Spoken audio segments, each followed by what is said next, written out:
beautiful Wednesday morning, a day where we are discussing financial issues on Financial Clinic, where you stay ahead with money matters. And today in studio, we shall be joined by an expert who will help us unpack this discussion or topic about financial literacy for children. How well do your children know money? At what age did you start teaching them about money? What are some of the lessons maybe that a child should be able to learn, and by what age? So these are some of the questions that will be answered by my guest in studio, who is a financial expert, a coach. Rachel is with me in studio. Miss Rachel, welcome to the show. Thank you very much, Sally. Yeah. Good morning. Good morning. Thank you for having me. I'm glad, and I am expectant, and I believe that we are going to have a great show where we are going to educate our parents on how they are going to teach their children about finances. Fantastic. Thank you. Karibu sana. Asante. Maybe just to start us off, what is financial literacy? Great question. Financial literacy is general education on knowing and understanding how money works, so that you are able to control money instead of money controlling you. For example, you know how money is earned, you know how it is spent, how it is saved, and how it multiplies. Because it is a circle, it needs to keep multiplying, and then you are able to control it. Oh, fantastic. So it is good for everyone, especially in this era, to understand financial literacy. It is we call it a life skill. It is a life skill. Yes. Oh, wow. Because everything around us involves money. It's about money, really. Yes. Yeah. Okay. And so, because we're talking about these children, these young people, at what age, as parents, should we now say, okay, I think my child is now ready to be taught about money or to learn about money? Wow. I think it as early as when the child start now asking for things. For example, you are going for buying something and the child asks you, I want this, mommy, I want this, daddy. I think that is the time the child should start understanding about money. And you know, interestingly, children learn by modeling what you are doing. So it is good to involve them in the activities of money as early as, I believe, as 3 years. That time, because they have started talking, they have started asking for things. It's good for them to understand this one you buy. So you introduce them to know the currencies. How much is it to acquire certain? If it is a sweet, how much do they require? So as early as 3 years, I believe it is good for a parent or a guardian to walk the journey of allowing the children to understand money. And why is that important? Very important, because as child grow, they grasp things. When we are born empty mind. But we start now piling things in our mind in all aspects of life. So what the child start picking about money, they start become conditioned in their mind, programmed, and that is how they grow now, working on with money. So it is very important, because those things they pick, they become grounded on them, and that is how they will behave even when they are of age about dealing with money. So it is very, very important, because it will affect their future, how they are going to budget for their money, how they are going to use their money, how they are going to earn their money, because they will pick from what they are seeing you doing. We are told it is children learn better by modeling. Not what we tell them to do, but what we are doing. They observe and they do exactly what you're doing. So that is why it is important. So what are some of the practical ways probably that you know, as parents or caregivers or guardians, what are some of the practical ways we can teach these children about money? There are many, and I have said, as I have said, practical things doing with children. For example, when you are going for shopping, you are accompanying with your children. When you are doing budgeting, you write the list with the children. For example, the children from preteen and teenagers, they are now understanding they are going back to school. What you are supposed to do is do the shopping list with them.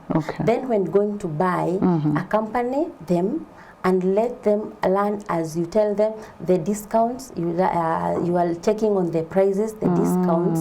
They are able to make sure they are learning, because they now learn that there are things which are sold on offer, so I can go for this. I can go for this quality, I can go for this quantity. While you are doing that, they learn that there is a way you can save money by buying in large quantity and checking the quality of the products.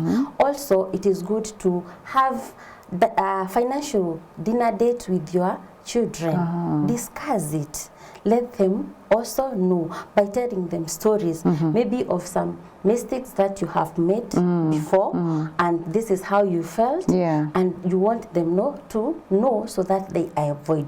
So telling them stories. And other things like playing games. We have games like Monopoly. It is one game that helps children learn about financial literacy. Because the moment they are buying, the moment you are paying rent, that game helps them to learn and understand in real life situation, you will meet such circumstances, and how will you be able to handle them. And also help them, like now start saving, where you introduce them to something like we have the cash box in the home, this piggy bank. The piggy banks, Help them to and write goals with them, because you are saving. What are we saving for? You need to write those goals with the children, so that they know we are saving because I want to buy a toy by the next holiday, because I need it. I need every money that I'm given, allowance, I am going to save. And when the time comes, I'm able to buy that toy. There are many activities, and also, for example, of age, like from the age of 10, when you start giving them responsibilities, it is right for you to also at times pay them. For example, if a family is running a business, involve your children in the business. Let them come with you. Let them count money with you. Let them do tasks. If they are helping clients in the business premises, for example, it is a general shop. At the end of the day, you can pay them a wage and tell them it is, you have earned this because of the work that you have done. And now this is the money you can save. That way, you are helping them to understand also how money is earned. So it is very important, and it is good to do it practically with the children. You talked about games like Monopoly, bringing them in just to help them conceptualize the issues on money. But are there any other tools or even apps that can be used to teach these children about money? Yes, there are apps, and we can't ignore in this era we are in is the digital era, and children are enlightened. I see a place where parents are saying no, children should not be introduced to gadgets when they are young. But it is us, the responsibility of the parents or the guardians, to guide them. To use the gadget in the right way. So get to understand and also interact with the apps. Then you are able now to tell the children, this is the app. If it is, for example, saving, if it is, for example, spending, there are apps. For example, expense manager, it is for adults because you are tracking your expenditures. But also you can introduce it to them and let them now, when they are given money, they are able to track. I spent my money in buying snacks. I spent my money in sharing with my friends because they're sharing. And also there is this jar analogy of having jars of different tasks. For example, there are 3 jars for savings. There is a jar for spending and the jar for sharing. Also there is envelope. They can use envelope. Like for example, me as a parent, I have 2 children, and my eldest is now a teenager. What I do, I use envelope. And during holiday, when they are at home, I put money in the envelope and write this is for groceries. Because I don't need to be there for them to buy the groceries. I tell them I've put this amount, 3,000, and it is for 2 weeks for groceries. We've done the other shopping.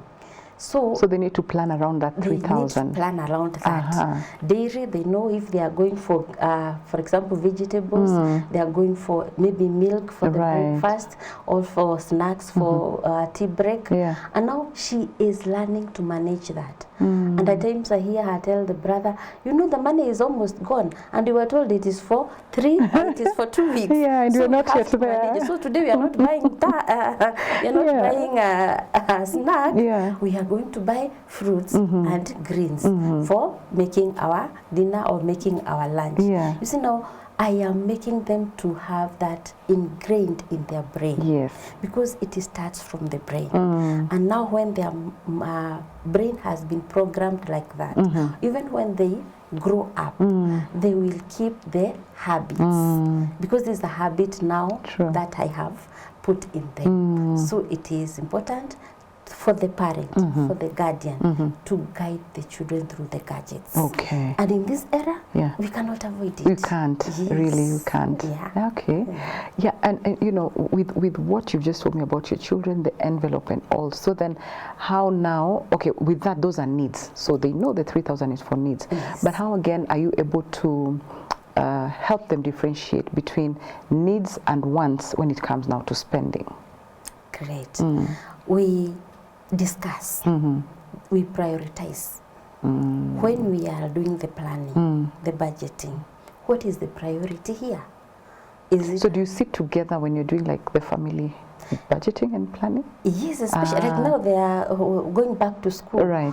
Each person reads, each child writes their shopping list. Then we discuss what is the priority.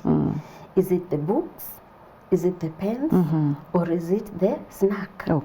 Which is the priority? When it comes to essentials that you need, because you need to use like the normal essentials like toiletries, which you need to go back with the schools, and the snacks, which should carry the weight. Then I discuss with them opportunity cost, that you buy one thing to forego another one. You help them to develop the delayed gratification.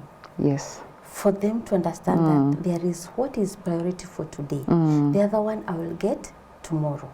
So it is very important to walk the journey and explain to them. The good thing about this generation we are in today, they are listening. And they are reasoning with you. They are very open. They ask you the questions. So be ready to guide them. You've talked about delayed gratification, and probably that's very important for children because they need to understand, you know, what that is. And probably speaking to parents out there, and even kids who may be able to just understand, watching or listening to us, what can you say about delayed gratification when it comes to, you know, literacy for children? It is a skill that children need, but it has to come from the parents or the guardians, because it is very important for them to know how to prioritize on the needs that they need now and the wants, and be able to differentiate and know that emotionally they need to be able emotionally to hold on and wait for that thing tomorrow, because it is not instant. And the reason why, as you asked me about the needs and wants, that is where now the parent will come and explain to them what is the need that they cannot do without, and a want which is for leisure or just luxury. For example, we need to buy food. We cannot live without food. You need a toy.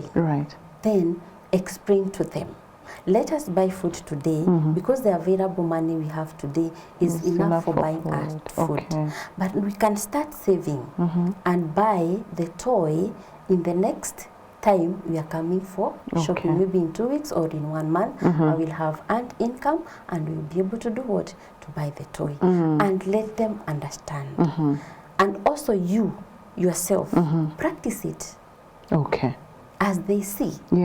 There is one time I went shopping with my children and we had done the list. And now when we got into the supermarket, my son is the one who is doing the cart, is the trolley there, and my daughter is with the list, and we are picking things as per the list that we have. Then I remembered I don't have my hair oil, and I decided, why not pick? Then when I picked, my daughter is like, Mom, that's not on the list. So I was like, wait, okay. So I returned it to the shelf because I am intentional to show them that we are going to follow the list as we agreed. Even if I'm the one who is paying the money, I had to be intentional on that. So the parent have also to show them. So they are like, okay, if Mom can post and wait, even me the other time I can do the same thing. So you are training them. That is what they will catch. Exactly. And I think even like even the tantrums that we see in supermarkets, for example, and probably the parents out there will believe that a 3-year-old may not understand about delayed gratification. I think they understand. They do understand. It's only in December, and I was with my niece, and the son is about 3. And we walk into a shop, you know, and he sees this toy, and the mom explains to him, we say, you know, we didn't come to buy this, okay? And he tries a little, because I think he's those who taste a lot. So to throw a tantrum, he's like, no, we agreed. And he you know, he understood. So it means even the age, if you explain, they're able to grasp that. Exactly. They are. And you see, they're very observative. These children. And also, they read our mind and they try to see how we are going to behave. They might try that trick to see how you're going to behave in public. So it is good for you to understand and let them understand. So explain to them it is not possible. At times you might even cancel their shopping if the child becomes so dramatic to avoid the drama, and then go and sit down with the child, explain to them, let them understand, and know the measures that you are going to take. But it begins from home. What did you agree you are going to do? You don't just pop in. No. You have a program, how you are going to do it. So it is important. Do you give your children an allowance? Yes, and at times no. For example, my teenage is a young adult, I see. So at times she's like, Mom, we have to share these chores in the house. And I'm like, and as we share the chores, we also share the bills. And she's like, but I don't have money. And I'm like, okay, we will agree. If you are going to do the roadly, then I'll give you some allowances. The day you are doing rotary for all of us in the house, I give you some allowances. But again, when I give you this allowance, how are you going to use it? So you will not every other time you are asking, Mom, I need to go visit my friend. Can I get fare? Now that money, you will use it for that part. And I'm hearing you say, you know, those house chores, because I know I've had a conversation somewhere about parents complaining that, why would I want to pay them? They eat in that house, they do whatever in that house, they sleep there. Why would someone wash the house or make their bed and I pay them? What is your take on that? That is what I have said. At times you do, at times you don't. Not always. No. Because you need also to make them know that it's their responsibility. They're supposed to do it. They're not doing it for a pay. But at times it might be too much, and you say you want to appreciate. For example, you had a function at home, and now the utensils are so many, and she has to clean all of them. If she was not there, could you have done it yourself? No. Maybe you could have asked a help to come and assist you, and you pay them. So at times it is good to appreciate. You are not paying them as per se, but you are appreciating the work that they have done, and not for them to feel like they are now a slave in their own house. But also they should know it is their responsibility to do chores in the house, because they will have their own home, and they will have to do them themselves. You may have this very little kids, probably that age of 3 toddlers, and they ask you a question like, where does money come from? What would be your answer? at their level to understand where does money come from? The answer is, right, the money comes from you go work and you get paid. Or you are doing business and you get money. By doing business, you make profit. Okay. That is now your income. So at the age of 3 years, try to explain to them how the money works. For example, you tell them, this is what I do. I go out, I work in the office, and then at the end of the month, I am paid. At times, walk with them in the office where you work. They know, wow, this is where mom comes, this is where my dad spent the day. And at the evening, at the end of the month, when they tell me they have earned money, they are paid by their employer. If it is business you are running, go with them. Like now, you know, there are times they ask for money, and you tell them you don't have money. Then, like now, during the holiday, we are with my children. And my son keeps asking me, Mom, have you been paid? So he understands that I go work, then I'm paid. That money is the one we are going to spend. Yeah, so it is good for them to understand it is through work. And then introduce that currency to them. Let them start knowing this is 10 shillings, this is 20 shillings, this is 100 shillings. It is very, very important.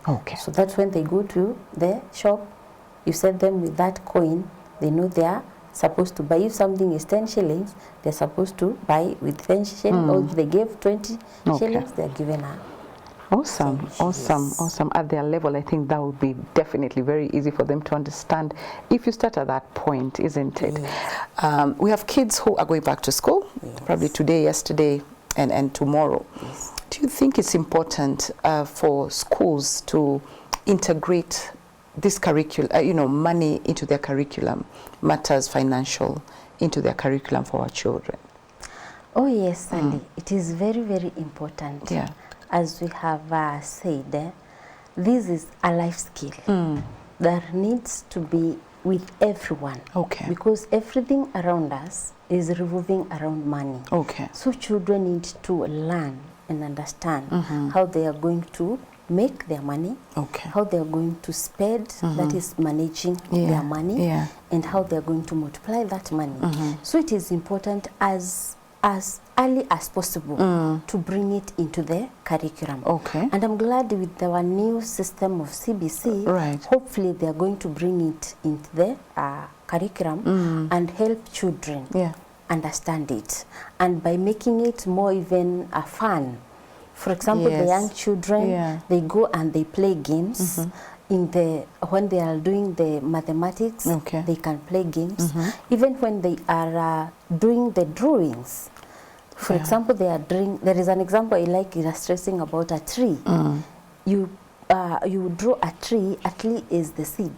You have planted it. Then the tree will bring fruits. And then the fruits will be the profit. That will come out of the seed, because the money that you make is a seed and it is a fruit. You need to know how to go about it and make more money. And also when it comes to higher level, when they start now interacting with the money, like now preteens, it is good to bring the curriculum in the school. And also have the children now start interacting with money.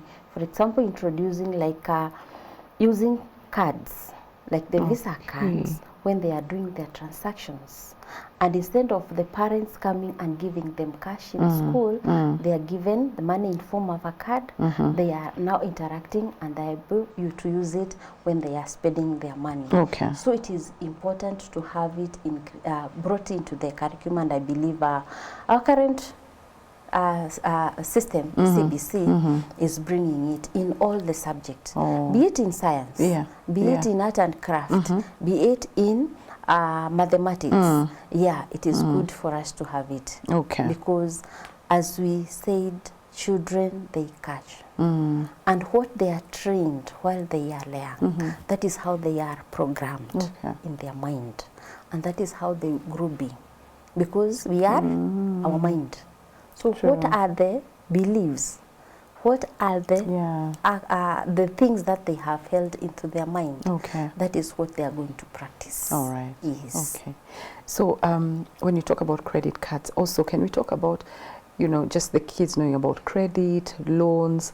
At what point, or is it appropriate to teach them about that? Getting a loan, getting a credit from, you know, someone. It is very important to teach them and train them about credit and loans. Yeah. Because especially in our African culture, there is a way that at times we think loan is a source of income. So it is not, because you are going to repay that loan back. And you can train your children from different levels. Yeah. For example, the young ones from age 3 up to around 8, those ones you can train them by maybe telling them to borrow a toy from a friend and make sure they return it at the time they said they will return it. If the children are playing and the other one has a toy the other one doesn't have, let your child borrow from the other child and tell them you're going to play for 2 hours. So after 2 hours exactly, train them to return. Okay. And to return it when it is in good order. So they are supposed to destroy. And that way you are making them understand that they can borrow and return it in good order. From the ages of preteens and teenagers, now you can have a conversation with them and let them money. You tell them, this one I'm not giving you. This is a loan I'm giving you. And you return to me maybe after the at the end term, and you'll give me with a certain percentage of interest, so that they understand that money borrowed, it is paid back with interest. And also the interest part also comes in the part of saving, because it is a two-way. When you borrow, you pay with interest, and even your money now you see it as the piggy bank. It is for the young children. You're training them on savings. But the preteens, you can now start advancing and help them also to open savings account with a financial institution, where now the money will also earn interest. And go to the bank, let them have that statement. You are the custodian, yes, you are the one who is operating the account, but they can now, when you get the statement, sit down with them and explain to them, see, we deposited 5,000. After 3 months, the 5,000 has earned 500 shillings. So them to understand the interest part of it. So it is important depending on the stage of the child. And to add on that, it is the part, for example, in our culture and African, the preteens and the youths, they are introduced to loans. It is very important to guide them. And with the today's technology, with the gadgets, debt, it's on our lap. It is everywhere. Let them understand also how to deal with the debts, because it will affect their future. For example, preteens, those who are graduating from high schools, going to colleges, let them understand the credit score, that it will affect their future. Like for example, when I got I went through university through HELB, and I didn't know that HELB will get me to credit score, such that it will affect my score when I come to borrowing in future. So later in life, you see those times they were not very strict to follow up on payment. So I'm working and I need a credit facility from a bank. I go to a bank and I'm told your credit score is wrong. It is not good. Why did you refuse, abscond paying loan? And I'm like, I don't have a loan. And they're like, you have a loan with HELB. And wait a minute. How many years back? There are many years back. So that caught me unaware. And it is out of ignorance. because nobody guided me. So if somebody guided me when I was taking the help when I was going to university, I could have known that I need to make sure immediately after I clear, I start repaying the loan, so that I am able to do what? To have a good credit history that will help me when I need to borrow loan in future. So it is very important to introduce it to them. Yes. I've heard you talk about, you know, culture. And I'm just wondering, do cultural views impact or affect the way parents or even you financial experts teach financial literacy to the children? Very much. Cultural views, they really affect. As because children model what we do.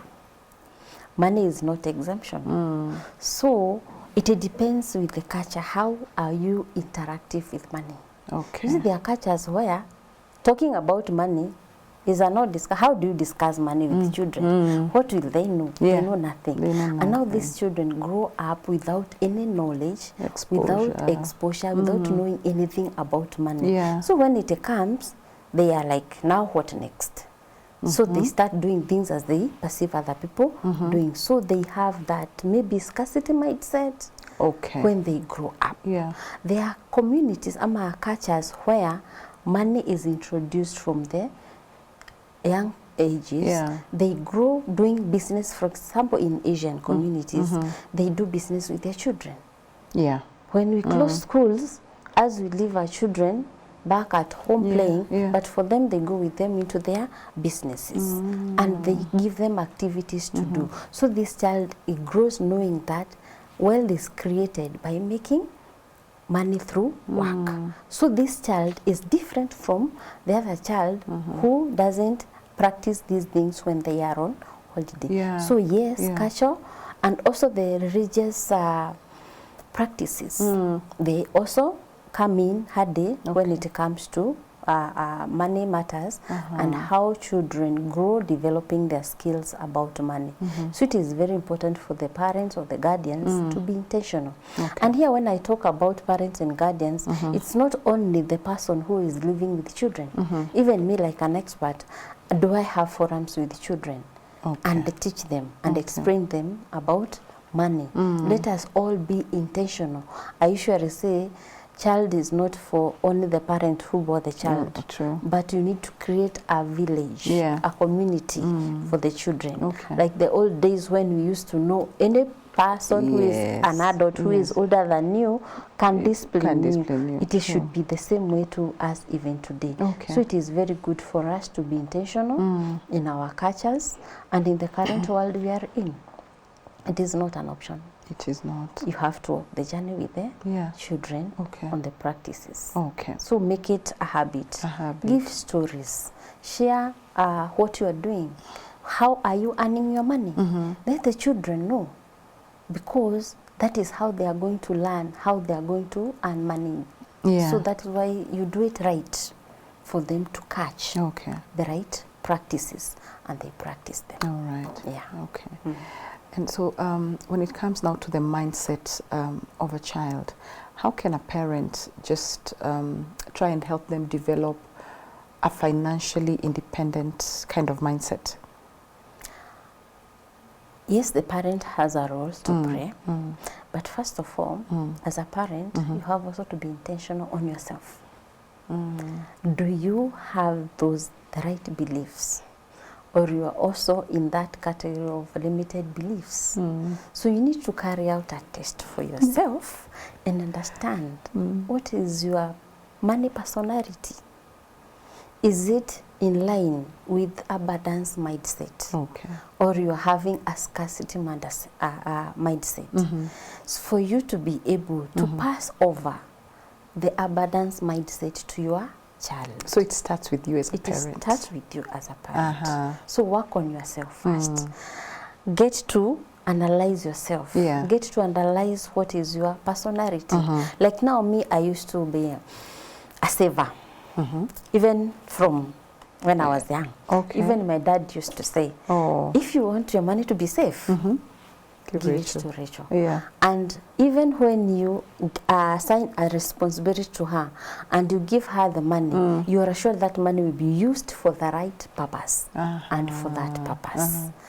And at times I was so rigid, so I had to come and be a bit lenient on spending. So that also I don't deny myself the pressure. You see, this money, I'm working so hard to have it. Yeah. But why should that always be saved, put? I need also to have a portion to have fun. Because I'm living. Yes. I need to live. Yeah. So I had to unlearn that. And now be able to balance how the portion I'm going to do on savings. Not everything that I earn goes to savings. And there is a portion for having fun and spending and going out. So that even when I am now working it with my children, we are planning, this is the money we are going to save for school fees, and this is the money we are going to go out over the weekend. After church, we are going to eat out. We are not cooking in the house today. And it helps me. So it is important for the parent to understand themselves first, so that you pass over the abundance mindset to the children. Grow their confidence. Wow. You are the one who is going to affirm your child. Yeah. Have those affirmation statements. When the child faces a difficult, for example, loses money, how do you handle the situation? How do you affirm the child? Yeah. Help them to grow their emotions around money so that they will not become bitter. For example, there is a recent, my son went to school, they were going for a trip. Now I give him money for snacks. I tell him, when you get to the bus, give this money to the teacher. Yeah. So that the teacher will buy you the snack when you are buying the snack, so the money doesn't get lost in the bus. Yeah. So my boy, with the excitement, when they get to the bus, he forgot and he is up and down doing everything. He give money to the teacher. So when the time came for buying the snack, he goes to look for the money in the pocket, and the money is not there. Yeah. And he is like, what happened? So when he comes home, he's so much discouraged. Mom, I lost the money. I don't know. Maybe I was removing the handkerchief and the money fell and another child picked it. So I told him, calm down, breathe in, breathe out. I know how you feel discouraged.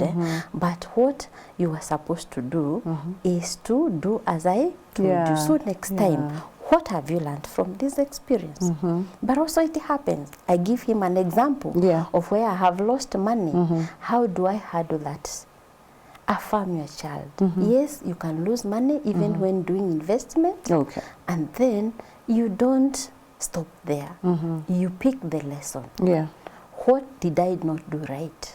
So that next time I'll do the right thing and move on. So tell them it happens.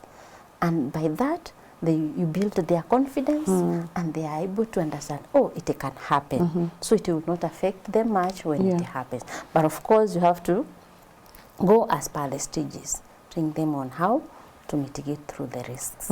Yes. And if you have a child and, you know, as you're mentoring them and guiding them through the financial literacy process, how would you be able to know that now this child of mine may not be developing very healthy financial habits, and what can you do about that? One thing, you observe and you see, for example, where a child is holding on his or toys, he's not willing to share. So they are holding on things. So they might develop that habit of holding on to money instead of taking risk and investing. So when you observe that, try to expose them so that they can know their risks in this life, and you need to take them.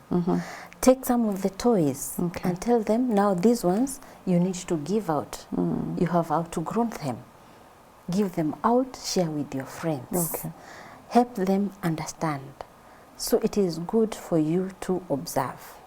If you see your child is one who is asking so many questions, where did your money come from?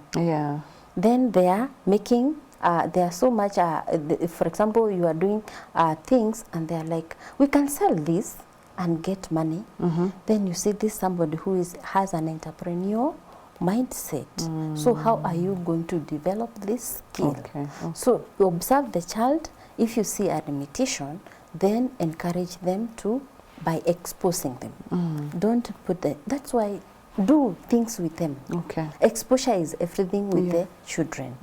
And also now yourself, as we said, it starts from because if you don't know, how are you going to impact the child? You need also to work on.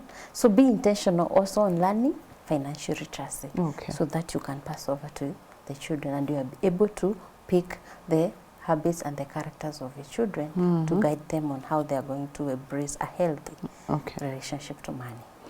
There are parents who, you know, you can hear, we have friends, sisters, you know, brothers, who will always say, sina pesa.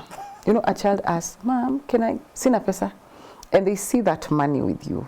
What kind of relationship are we teaching these kids to have with money when you're always saying you don't have? What impact does that have also on them when it comes to money? It is a negative mindset. That is, they are embracing from you, and it will affect them in future, because they will grow knowing that you're not supposed to give out your money. Yes. They can see the money is there, but you have told it is not there. So meaning money is supposed to be kept with you. You're not supposed to do activities. And now they may grow being that person who is rigid, like now how I was holding back and saving so much money, and they may become people who are not so much risk-taking.